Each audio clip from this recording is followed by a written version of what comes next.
Ladies and gentlemen, the story you are about to see is true. The names have been changed to protect the innocent.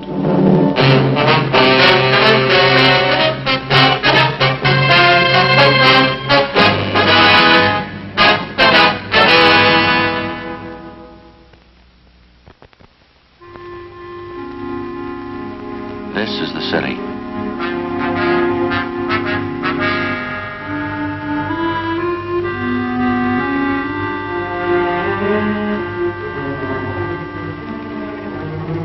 This is the way it looks from downtown. Steel and stone and 2 million people.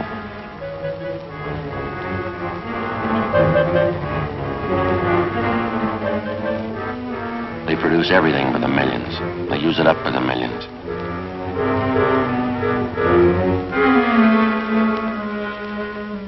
They waste it the same way. Every month they throw away thousands of dollars worth of everything. Some of them waste food and water. Some of them waste time and money. And some of them just waste themselves. When they do, I pick up the pieces. I'm a cop.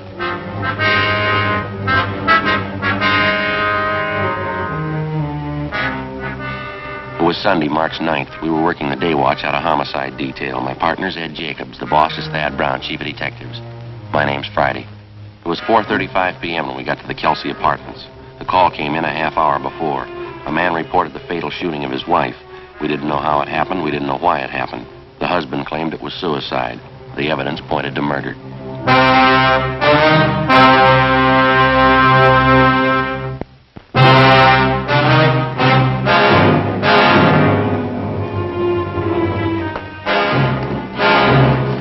Woman's dead, shot through the right temple with a .45 automatic. Husband claims it was suicide. What's the name? Mr. and Mrs. Andrew Robertson. Wife's name is Marie. That's Mr. Robertson in the front room there. Crime lab been called? They're on their way. I guess we better talk to Robertson. Right. Mr. Robertson, Sergeant Jacob, Sergeant Friday. How do you do? How are you? Mr. Robertson, you want to tell us what happened here? Just gotten back from the corner grocery store. My wife and I had a little argument going. It started before I left for the store. Still on when I got back. I see. She was fixing chicken fried steaks for dinner, putting flour on them. We had a few more words, and I went over and sat on the Davenport right where I am now. She was standing there in the doorway to the kitchen. She said something that set me off. I guess I got pretty mad and said a few things. Then she went over to that little nightstand there by the door to the kitchen. That's where I keep my Army automatic. She pulled it out of the drawer and backed into the kitchen. Put the gun to her head and said, "This'll put an end to the argument once and for all." I yelled at her and tried to stop her, but I was too late. She pulled the trigger and fell right there where she is. What'd you do then? I went upstairs to Ted Carlton's place. He lives in 212 right above us. We don't have a phone here. I asked him to call the police and send for an ambulance. Did you go over to see how badly your wife was shot? Yes, I forgot to tell you. The minute she fired, I rushed right over to her, but it was too late. She was dead. Did you touch anything in here? Move anything? No, sir. Not a thing. I've been right here ever since I got back down from Ted's room upstairs. Joe? Empty cartridge casing here on the floor. Yeah. Well, when Jones gets here, we can measure the distance. Just a minute.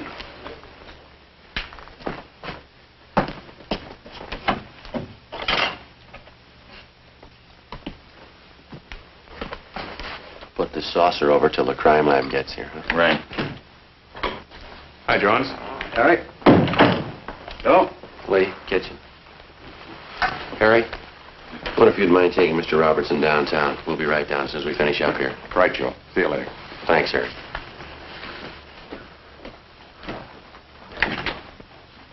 Shot through the right temple. Husband claims suicide. Uh-huh. What's under the saucer? Empty casing.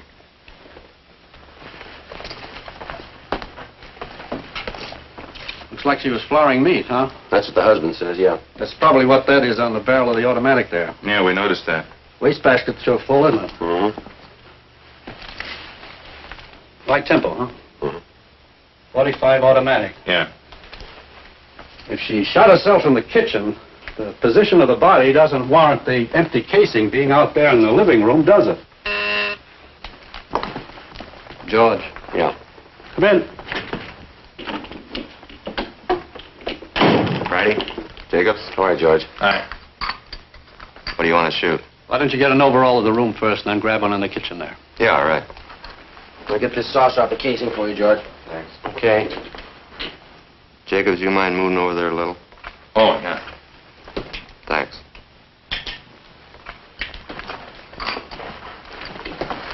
What do you want now, the kitchen? Right.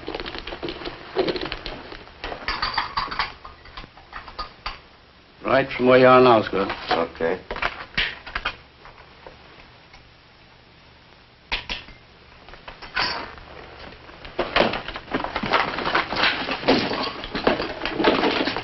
Now right over the body. Yeah, all right. Better get that chair to stand on. Yeah, here you are. Thanks, Ed. Too much room to work in here. Can you get it all in there? Yeah, I think so.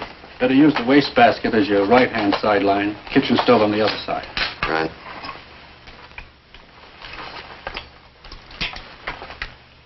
Can't get the stove in. You settle for the wastebasket only? Fine. Just use that as your right-hand sideline. Right. Okay.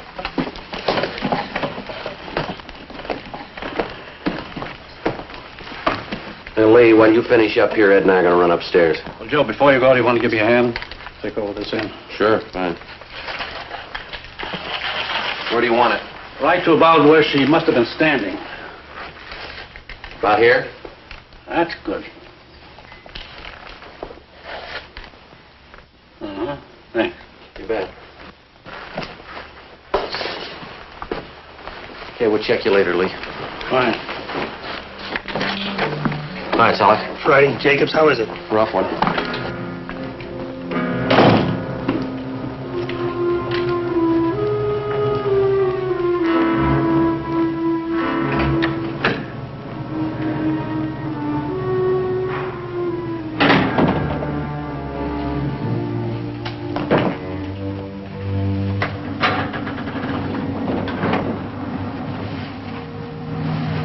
Isn't it? Yeah, Ted Carlton.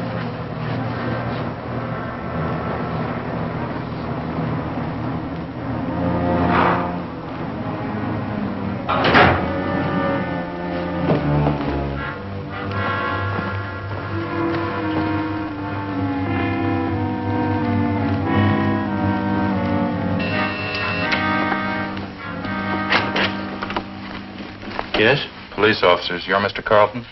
Yes, I am. It's an awful thing, isn't it? We understand you're a friend of the Robertsons. Yes, I am. You found out anything yet? You think Andy killed her? We don't know. We haven't completed our investigation. Oh, I see. Well, I'll bet that's the way it was.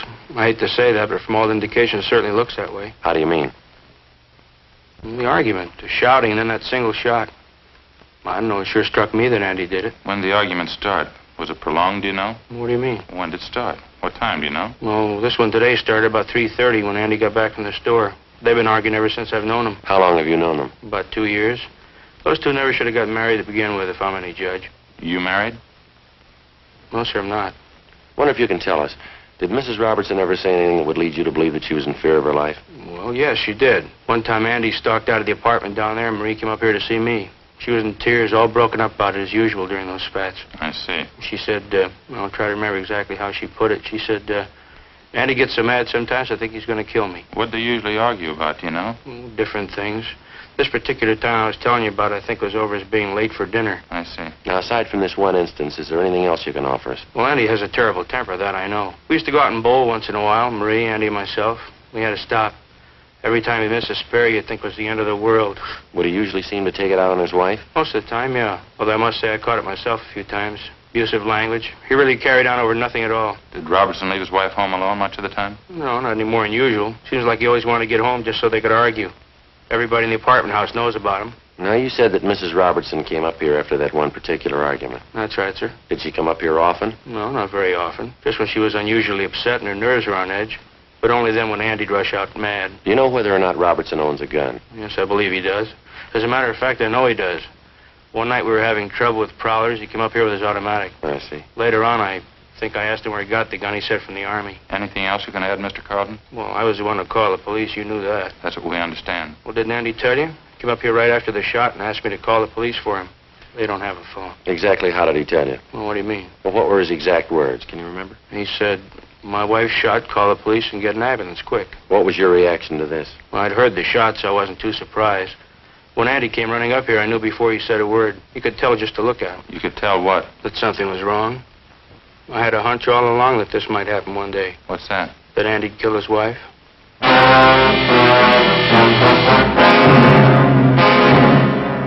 Carlton let us use his telephone. I called the coroner, and then I checked with R&I. There was no previous record on Andrew Robertson nor his wife, Marie. Ed and I continued questioning the various neighbors in the apartment building. Their stories all matched in every detail. The Robertsons had been known to argue quite frequently and quite loud. None of the neighbors could definitely say that they had ever heard Andrew Robertson threaten his wife. All of them volunteered it would be entirely possible. We went back to the interrogation room where we questioned the suspects for a full hour. Everything I've told you was the truth. Would you mind going over it just once more? All right. We had our quarrels and our arguments. I guess some of them were pretty bad. But I'd never do a thing like this to Marie. You don't seem very upset about all this, Robertson. I'm not crying about it, if that's what you mean.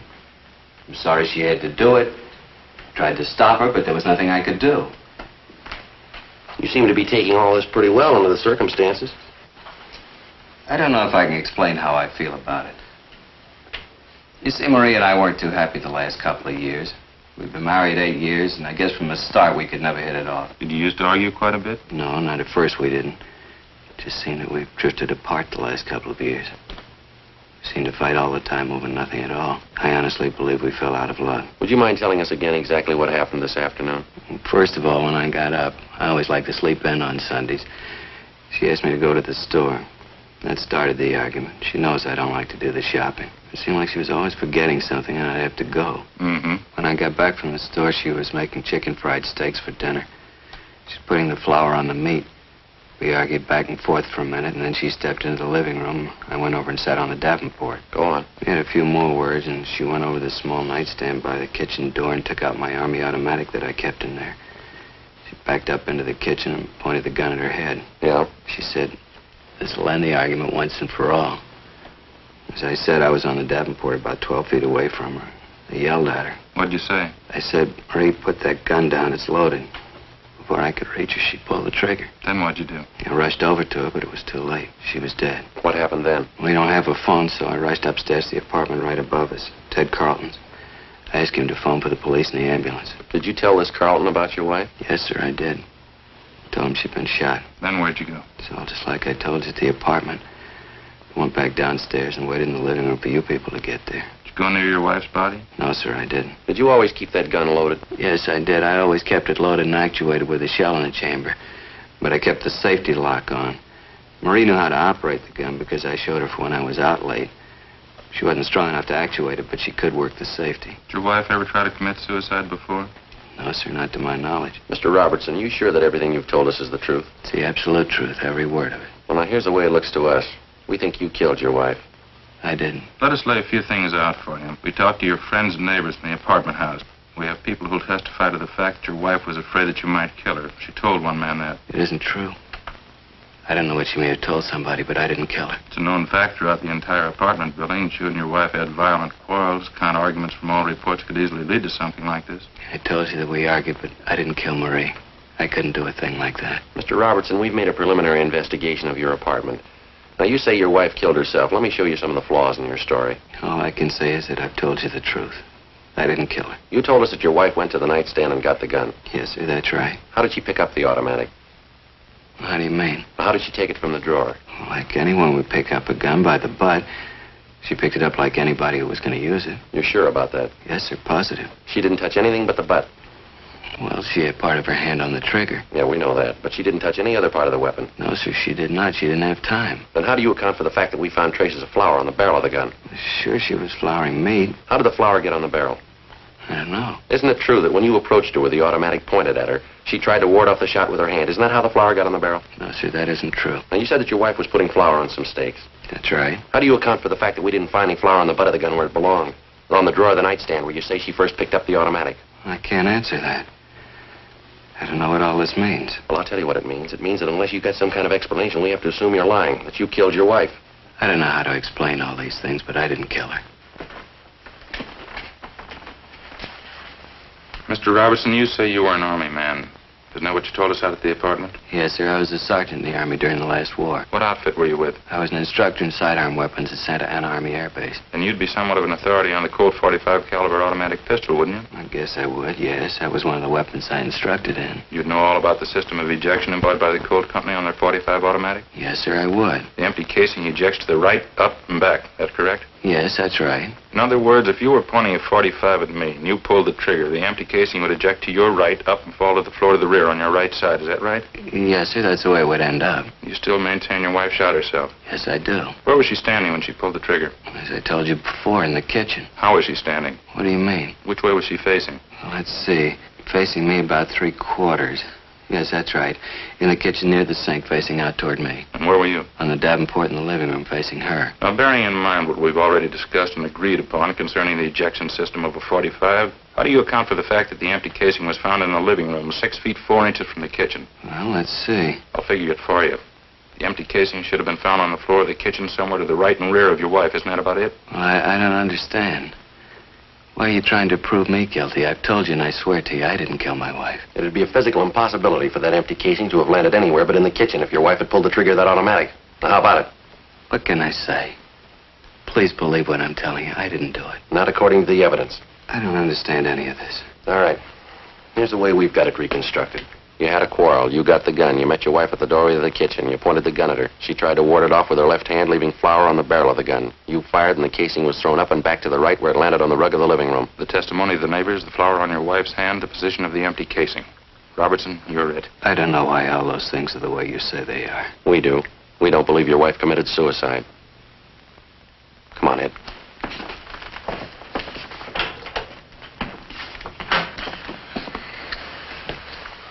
What do you think? I don't know. All the evidence we got certainly got him tapped. Yeah, with all that proof, and he still refuses to cop out. Yeah. Something doesn't jive.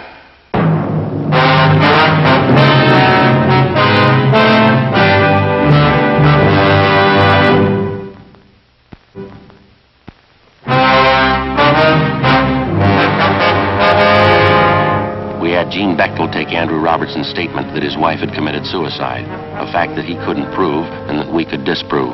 We had before us the final investigation. All physical evidence was taken to the crime lab for analysis.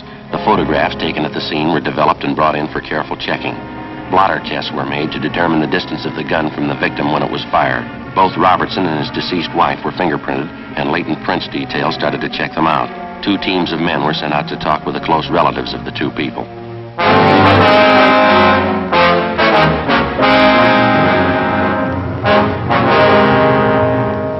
Sunday, March 9th, 7 p.m.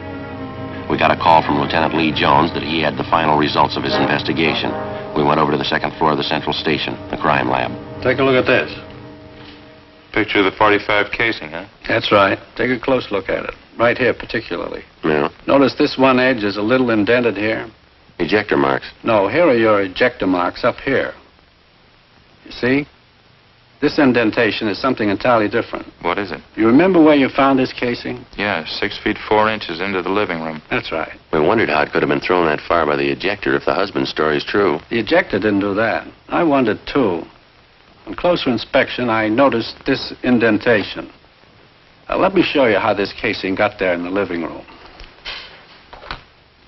Here's an identical .45 caliber cold empty casing.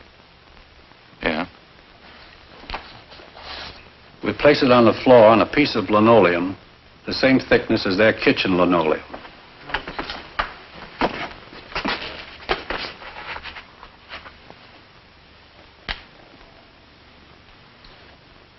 Now watch this. I'll step on it, hitting it from an angle.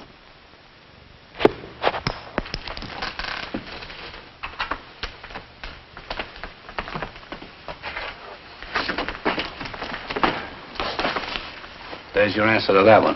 Now, when the husband ran over to his wife's side, what did he say he did? That's about the size of it. He stepped on the casing accidentally, certainly not caring about it at the moment, and it bounced out into the living room, just like a tiddlywink. Notice the casing now, the indentation. Check it against the photo. Yeah, it matches. Did the flower on the barrel of the gun, it was flour, by the way, did it figure in for you, fella? Well, we figured the wife was trying to ward off the gun when he pointed it at her. Certainly the logical deduction. Here's that shot of the kitchen out there. Mm-hmm. Notice the wastebasket here? Pretty full, isn't it? Yeah, we noticed that when we were out there. What you probably didn't notice was this. Here's a blow-up of just that section where the wastebasket was. Can you see what's on top of the stuff in the basket there? Yeah, looks like a flour sack. That's right, an empty flour sack. Now, figuring the position of the body in relation to that wastebasket, when she dropped the gun, it fell from her hand, striking the wastebasket, bouncing off and landing on the floor where you found it. You said when she dropped the gun, you figure it was suicide? It's beginning to shape up that way, isn't it? There's no flour found on the butt of the gun. That part of the automatic didn't come in contact with the flour sack. Yeah, Lee, but she was flouring meat. There were no traces of it on her right hand, on the palm, just on the back. In checking the clothing, we found streaks of flour where she could have wiped her hands clean before picking up the gun. It doesn't look like he killed her. There's more here. As you know, we ran blotter tests to determine the distance of the gun from the body when it was fired. Shot a .45 caliber Colt from various distances before we got the right answer. Yeah. Here's the results of the tests. Found powder burns on the right side of the wife's head. This test shows that the gun was held approximately 3 inches from the right temple when it was fired. Mm-hmm. That's it. Here's the report from latent prints. Smudges, one good thumbprint, right hand, belonged to Marie Robertson, indicating she was the last one to handle the weapon. That's about it, Lee? No, got some more for you. Now, this shot was taken facing the east wall of the kitchen. That's the wall that would be on anyone's left sitting on the Davenport in the front room. Wouldn't be possible to see that wall from the Davenport. Yeah. You can see the black X where we located the slug. Mm-hmm. Relative to the position of the body, if she was standing, holding the gun at approximately a right angle with the side of the head, the bullet would come to rest approximately 4 inches below the crown of her head. To check out? The coroner says she was 5'4". The bullet was found at a height of 5 1/8", proving that she shot herself rather than anyone else doing it, judging from the inclination of the bullet. As you know, this is critical. Yeah. For what it's worth, the condition of the wound indicates that it was inflicted from extreme close range. A fair point when you consider that most people wouldn't submit to being shot from close range without a struggle or unless taken by surprise. And from all reports, we know she wasn't. Well, that's it, fellas. That's all we have. Thanks, Lee. It's enough. Crime Lab Jones. Yeah, right here. Just a minute. Either one of you? Hey. This Friday. Oh, hi, Harry. Yeah. Yeah. Well, what's it say? Huh? Yeah, yeah. Thanks very much, Harry. Yes, it sure does. Right. Bye.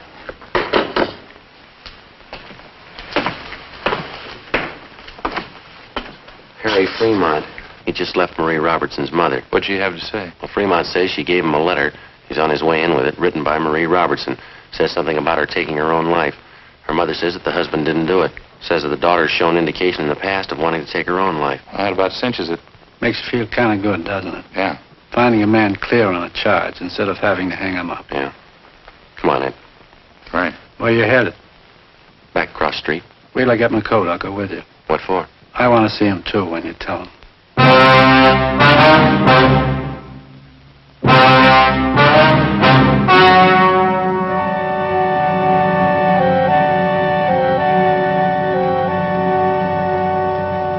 On March 12th, the hearing was held in the office of the coroner, City and County of Los Angeles, State of California.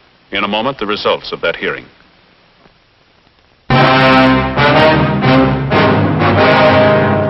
A dead body report, Form 311, was made out stating that the deceased, Marie Robertson, had committed suicide.